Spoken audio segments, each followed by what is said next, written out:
Sir, ikaw 9 ka, sir? Yung sa... Wow. Actually, ngayon lang tayo nag-uusap.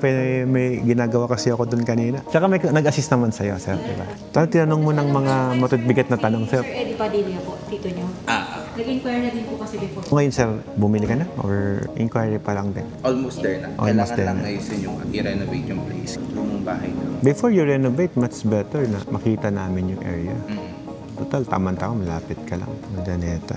Kung kaya ng budget mo yung 5, I will go to 5. Actually, sa amin, sir, puro purified po yung mga client namin. Kasi ayoko magbenta ng alkaline mineral doon. Sinasabihan ko naman sila na pag Pampanga area, huwag mo nang bentahan ng ganun. Kasi pag bumagsak ka sa water analysis, kami na rin sisisihin mo, sir.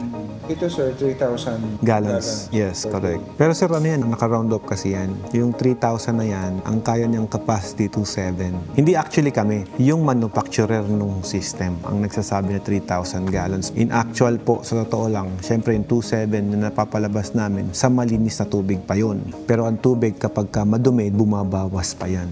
More water contamination, the lesser you produce. Just to give you an idea, kasi baka mamaya magalit ka sa akin pag hindi ko nakuha yung 3,000 gallons per day. Hindi po siya ganon. Lahat ng kumuha sa akin ng ganyang machine, after 1 week, nagpa-5. Nag-a-additional lang.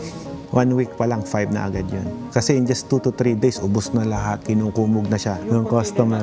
Na ganyan sir, 5 gallon yun. 5 gallons yun.